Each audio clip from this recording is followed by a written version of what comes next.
कितने भक्तों को अपने गुरु में भगवान का दर्शन होता है। जैसे जैन धर्म में एक संत हुए हैं जिनका नाम है महावीर भगवान, 24वें तीर्थंकर माने गए भगवान महावीर।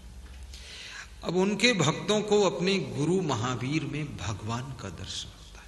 सीधे लिख दिया उन्होंने भगवान महावीर। महात्मा बुद्ध के शिष्यों को बुद्ध के अंदर भगवान बुद्ध का दर्शन होता है। ऐसा कैसे होता है? उससे क्या फर्क पड़ता है? कभी कभी आपको रस्सी में सांप का दर्शन होता है कि नहीं होता?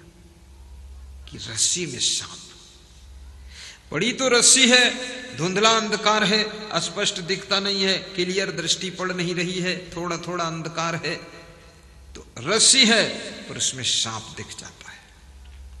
और सांप दिखता है लेकिन है रस्सी।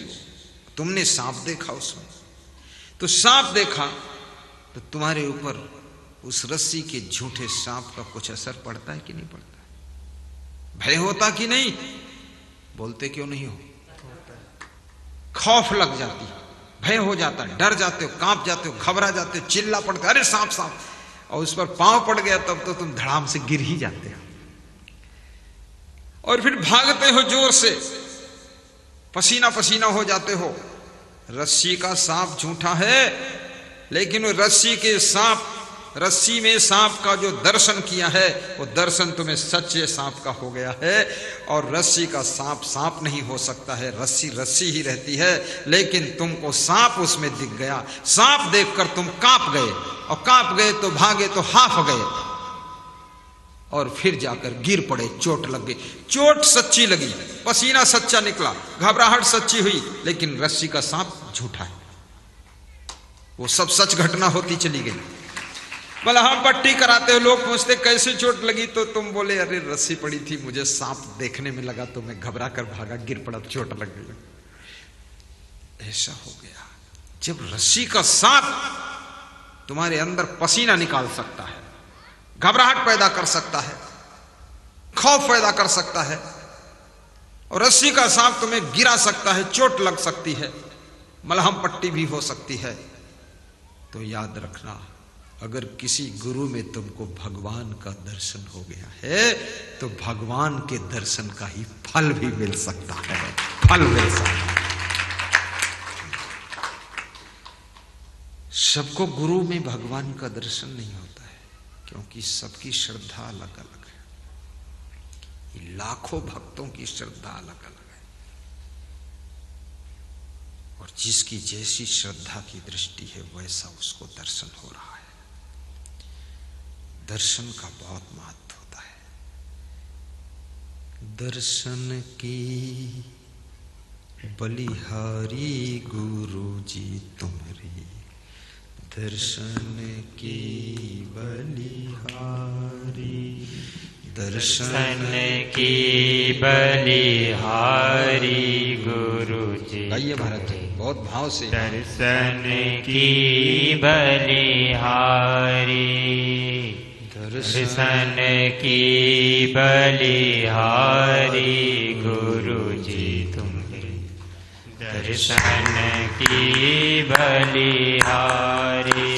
तुम्हारे दरस ते संकट कटत है, तुम्हारे दरस से संकट कटत है, करम मिटावत भारी गुरु जी तुम्हारी, करम मिटावत भारी गुरु जी तुम्हारी, दर्शन की बलिहारी, दर्शन की बलिहारी गुरु जी तुम्हारी, दर्शन की बलिहारी, दर्शन की बलिहारी गुरु जी तुम्हारी, दर्शन की बलिहारी।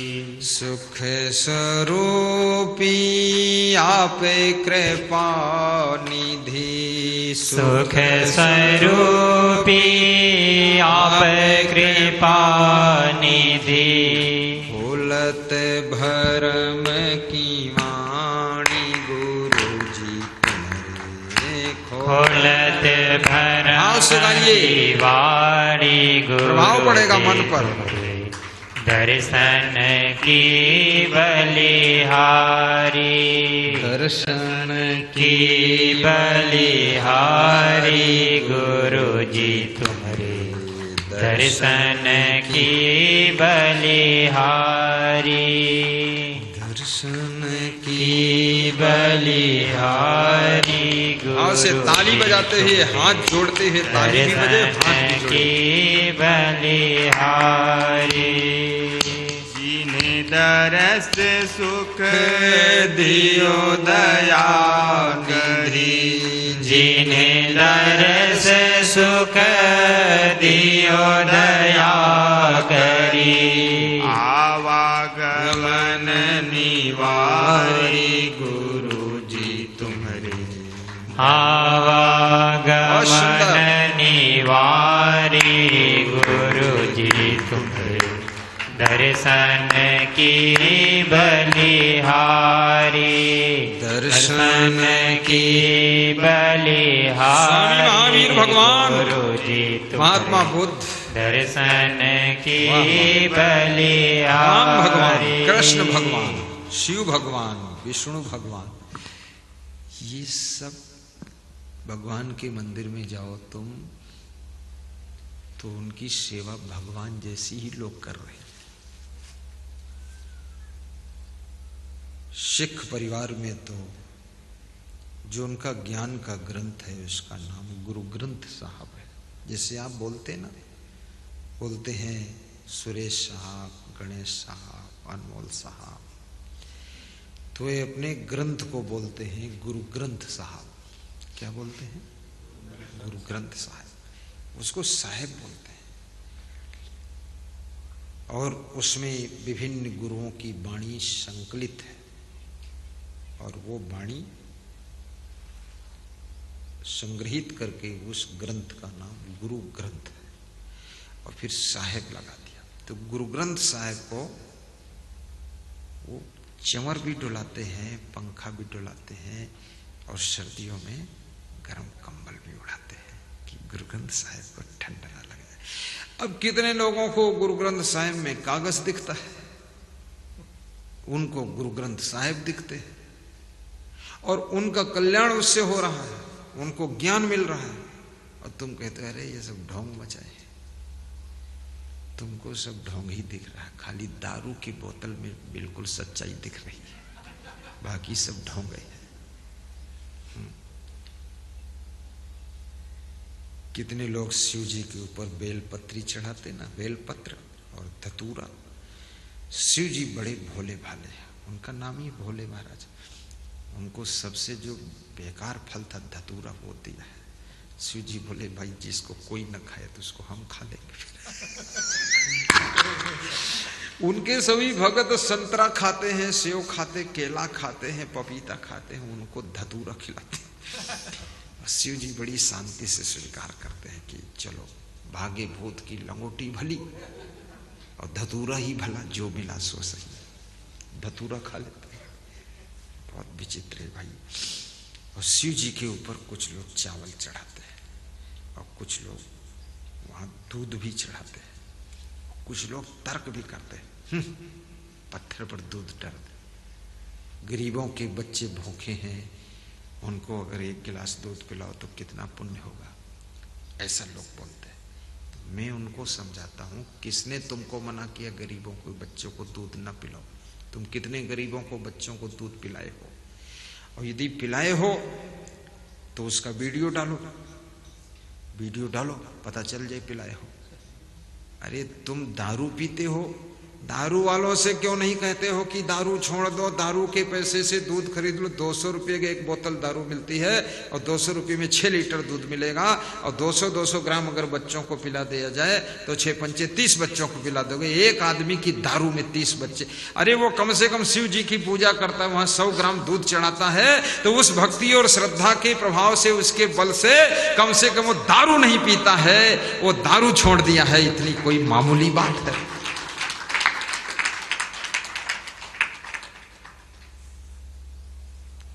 एक बेटे ने अपने बाप से पूछा कि तुम बार बार सत्संग में जाते हो, इससे क्या फायदा है? टाइम पास होता है, टाइम बर्बाद होता है। तो उसके बाप ने कहा, सत्संग में न जाता तो रोज में दारू पीता, तब तुझे पता चलता कि टाइम भी पास कर देता और पैसा भी पास कर देता और इस घर का सत्यानाश कर देता। बेवकूफ कहीं का फालतू बात करता है। वो बाप ITI कॉलेज का प्रिंसिपल था, थोड़ा जोशीला भी था। ITI कॉलेज के बच्चों को कंट्रोल करने के लिए उसको डिसिप्लिन बहुत करना पड़ता था। तो उसी जोश में आ गया और डांटा उसको। बोला, देख लेना, मेरे मरने के बाद तू गुरु का दर्शन अगर नहीं करेगा, प्रवचन नहीं सुनेगा, दारू पिएगा और क्या करेगा। जो गुरु के पास नहीं बैठते, गुरु का प्रवचन नहीं सुनते, क्या वो बड़े महात्मा है? बोलो ना, बहुत महान पुरुष है। अरे वे इतने बेविचारी हैं, इतने छिनरे हैं, इतने नालायक हैं, जगत के जितने कर्म हीने हैं वे सब उन्होंने किए, इतने दुष्ट हैं। और तुम जब सत्संग में आते हो तो खीसे काढ़ते, अरे जब देखो तो उधर असंग आश्रम में जा रहे हैं, ये मेहरून पता नहीं क्या होगा, पागल है सब, दोपहर मुंह बैठती जी। लेकिन उनसे पूछो जो ये कहते हैं, वही मेहरुआ कहाँ बैठती, प्रपंच करती, गप्पा मरती, बवाल करती, खुराफात करती, टीवी में फिल्म देखती, नंगे डांस देखती, खुराफात में पड़ी हुई। कम से कम ये सत्संग में 1 घंटे आकर बैठ गई हैं तो इनका कुछ तो मन शुद्ध होगा, कुछ तो पति के प्रति, पिता के प्रति, माँ के प्रति इनका प्रेम बढ़ेगा, बच्चों के प्रति कर्तव्य याद आएगा और अपने घर को संभालने, संवारने, सजाने में ये ध्यान देंगी। और जो दिन भर डांस देखती है और टीवी के सामने बैठी खूब नंगा नाच देखती है, उसके बाद जब पति आता है तो रजाई ओढ़ के सोती है और कहती है पति से ने कि तुम बोले हो ना, डिस्टर्ब हो जाए, नहीं तो समझ लेना, हाँ बम विस्फोट कर दूंगी, मैं केवल पत्नी नहीं हूं, मैं एटम बम भी हूं, मारूंगी बम, तुम हो जाओगे कम दमादम।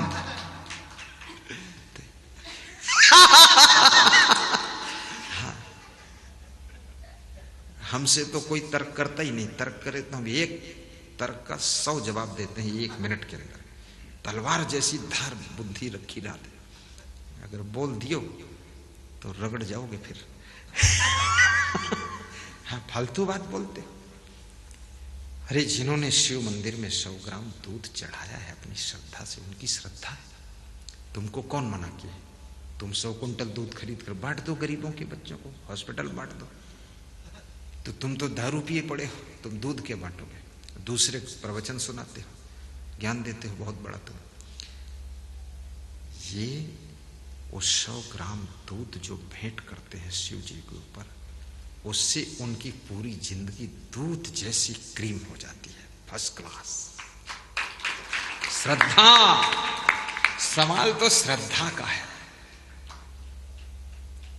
लोग कहते मंदिरों में दान करने से क्या फायदा है? अच्छा, तो मंदिरों में दान ना करो तो फिर वेश्यालय में जाके दान करो। लोग कहते गुरु पांव धोए से कौन फायदा? तो जाओ वेश्या के पांव धो, उसका चरणामृत ले लो, उससे जरूर तरजीह होता। हाँ, अरे मूर्ख, फालतू बात मत किया कर, चुप रहा कर, इज्जत चली जाएगी खाम खाम।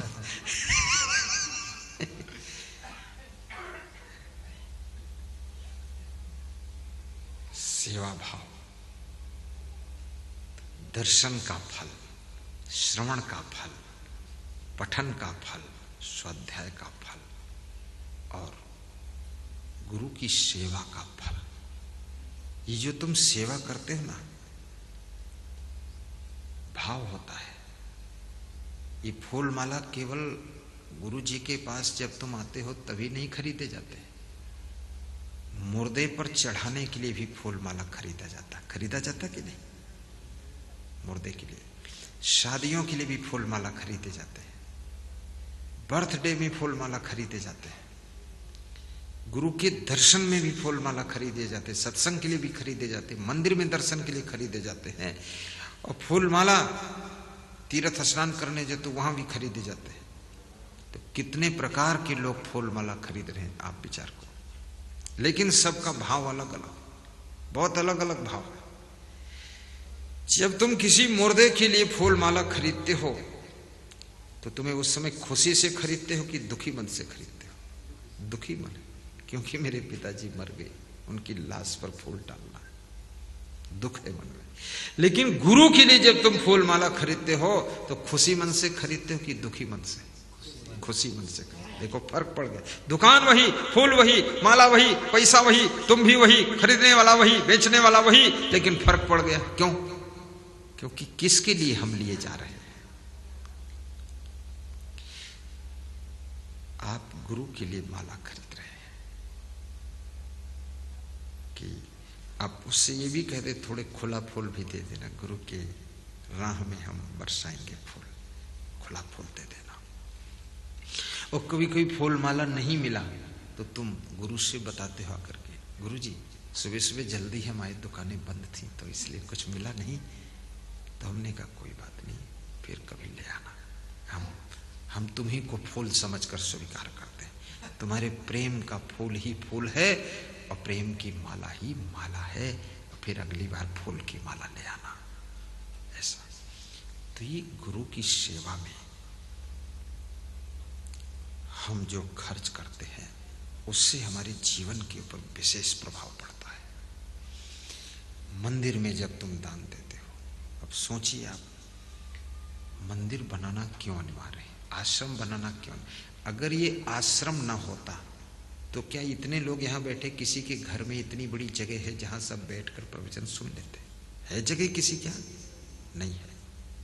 इतना बड़ा हाल हो, फिर गुरु पूर्णिमा में यहाँ 20,000 लोग आते, भंडारा ग्रहण करते, प्रवचन सुनते, दर्शन करते, अपना दान दक्षिणा देते हैं, तो कहाँ बैठते? अब एक स्थान को तुमने आश्रम बना दिया। इसको, ये आश्रम ऐसा नहीं कि गुरु जी के लिए केवल है ना, ये गुरु जी के लिए भी है, संतों के लिए भी है, भक्तों के लिए भी है, श्रोताओं के लिए भी है, जो नई गुरु मंत्र लिए उनके लिए भी है। ये सबके कल्याण का केंद्र है। और ये जिसने आश्रम बनाया है, जिसने आश्रम बनाने के लिए दान किया है, वह बहुत पुण्य आत्मा है कि उनके दान से आश्रम खड़ा हुआ है जहां पर करोड़ों भक्तों का कल्याण हो रहा है। इसलिए आश्रमों के लिए भी दान करना चाहिए, मंदिरों के लिए दान करना चाहिए, और अपने खेती में, व्यवसाय में, बिजनेस में, कार्यों में